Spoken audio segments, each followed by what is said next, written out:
that's a good thing coming out of 2001. The European bodies have woken up to the importance of religion and have engaged with it.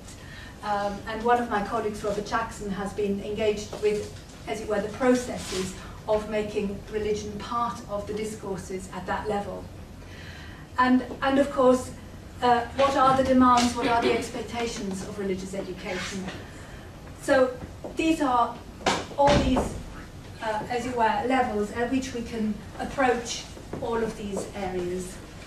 And some of the issues for RE is, of course, what is the status of RE in a given country, in a given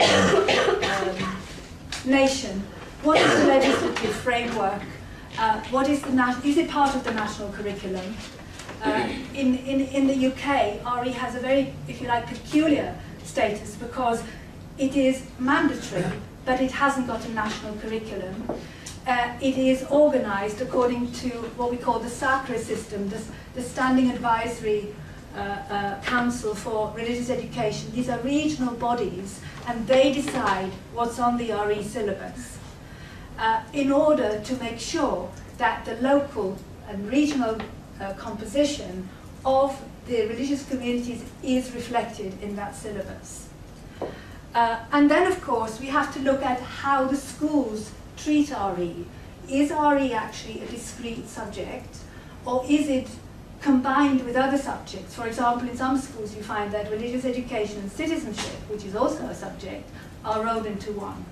Sometimes RE stands on its own, sometimes it's subsumed in a faculty and is taught, say, in a fortnightly or whatever rhythm the school decides. So it is taught, but it has a very sort of distinct status within that particular school.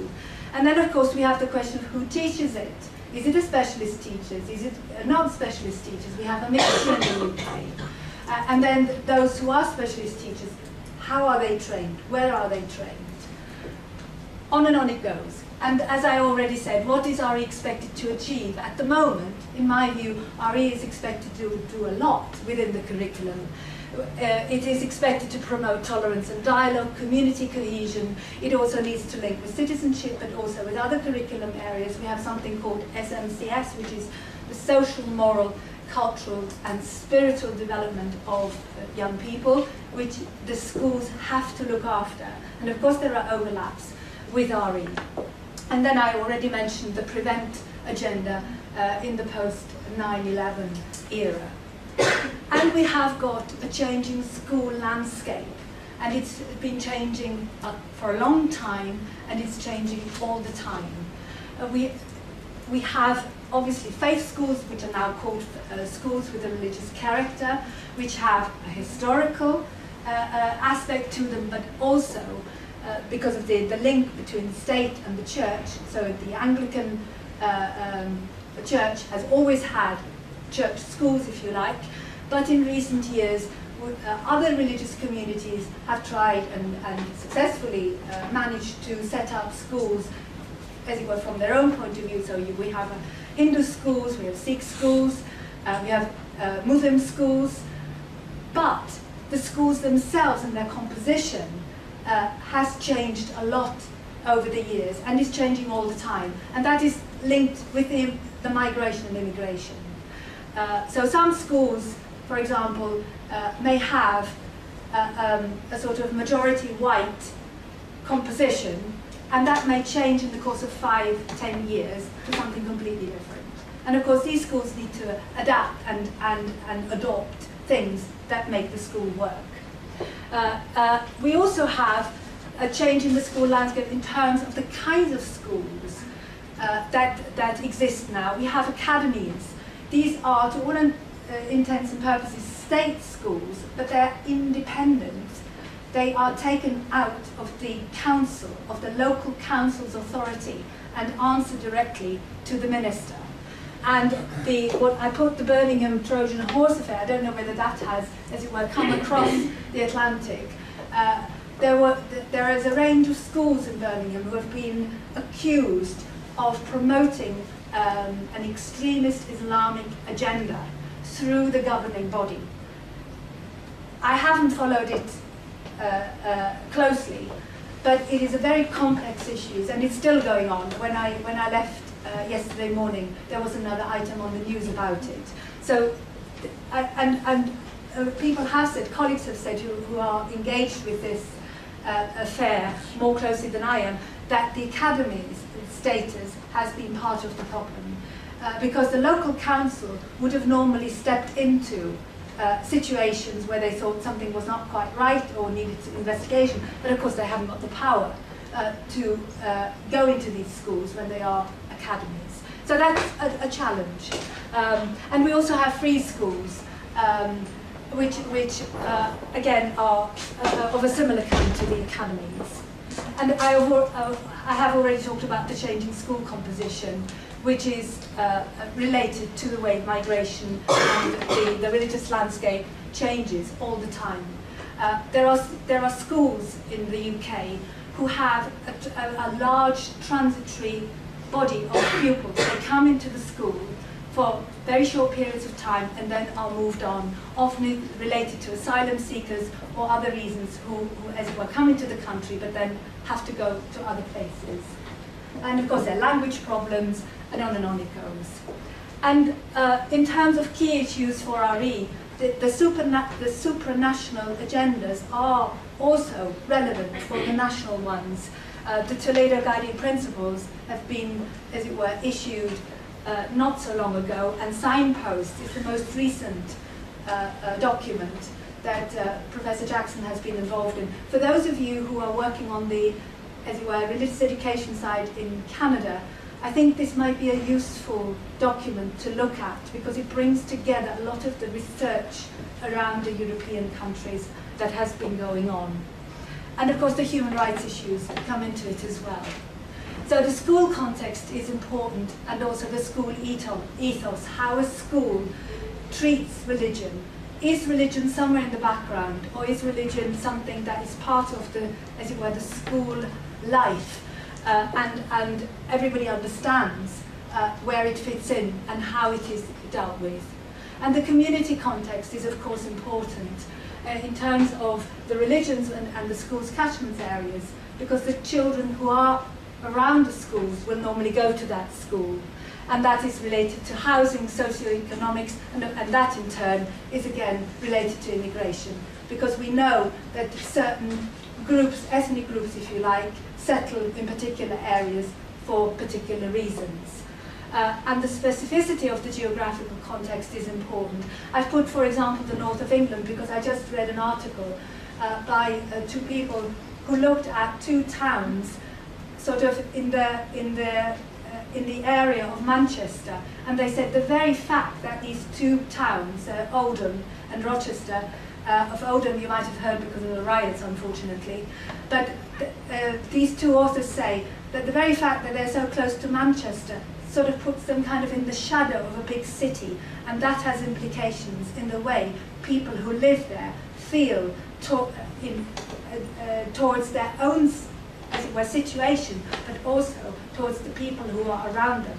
And because both Oldham and Rochester are, as it were, multicultural, you can imagine that there's quite a dynamic going on there that is interesting to look at and important to look at. And just to also mention that as well, we have changes in the way RE teachers are taught or trained in the UK.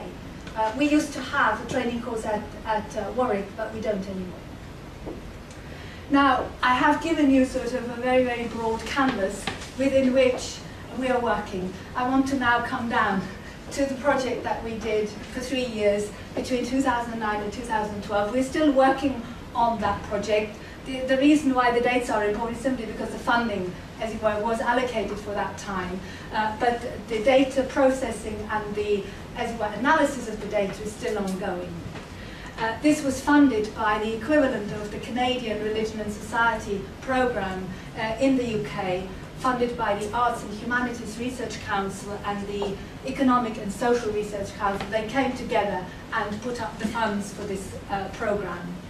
And we looked at the attitudes of 13 to 16-year-olds to religious diversity, simply because that is an age group that we, as it were, know we have been working with that age group for some time. It was a UK-wide study, which was unusual for us. We went to the 4 nations of the UK, so Scotland, Northern Ireland, Wales and England, and we also treated London as a nation, simply because London has a very distinct history of immigration, and we made a case that we needed to look at it separately. And as I already hinted, we are a multidisciplinary team, both in terms of the approach and methods, so qualitative and quantitative, but also in terms of the academic disciplines. Apart from myself, there are, of course, the educationists in the group. Then we have somebody who comes from the theology side of things, also psychologists and others. So the project context we set out from was that actually there was little research about young people and their attitudes to religious diversity, or we didn't know very much about what influenced that. So it was a good idea to find that out. And we wanted to capture those factors which we listed here. So look at as much context around young people as we could. Then, of course, with every good project, one should have research questions. So we decided that we would use the qualitative methods to begin with in order to explore what was important for young people, and then translate this into a survey questionnaire to find out how widespread these themes that the qualitative research picked up were across the 4 nations and London.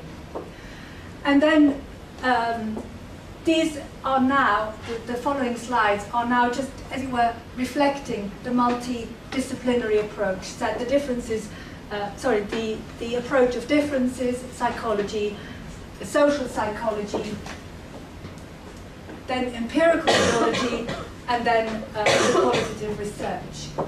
These were all the sorts of considerations that came into our thinking when we started this project. And then, of course, we needed objectives. Again, that's because every project has objectives. I'm not really going to talk to those objectives, because all you need to take from those objectives is that we were trying to look into the different areas that we wanted to link in. And again, that goes back to those, as it were, theoretical approaches and discourses that I mentioned to begin with. And of course, the government policy is, of course, there. The assumption that RE and citizenship do promote community cohesion. And of course, that is important, number 5, to actually listen to young people, because there are lots of projects that don't go and talk to young people. We wanted to do that, and actually, because of the time today, you won't hear them, which is a bit of a reason to be chagrined for me, but it's just the way things work. So, with regards to the qualitative part of the project, it started the project. So we wanted to conduct focus group discussions in schools. We planned to do 15 schools. We did 21 in the end because we weren't satisfied that we had really kind of covered all the possible areas and compositions of the schools, because the school composition changes, but finding out actually what that composition is has become very difficult now. When we go to the schools and say, how many of this and how many of that and how many of the other have you got, they will say, we can't tell you. So we go into schools, and when we then find out that what we think is the case and is not the case, then we have to go elsewhere and find again. So that's why we ended up with 21 schools rather than the 15. We tried to vary the context in terms of urban and rural, and we aimed for 3 group interviews in each school, but we did more where we could. And then once we had the data, there were 2 researchers, myself and a colleague, Julia Ibgrave. We then sat down and collated all the data we had from each school into what we call a report, which was basically a thematic analysis of the data, both based on the topics that we had raised in the interviews, but also the themes that came out while we were talking to the young people. Just to also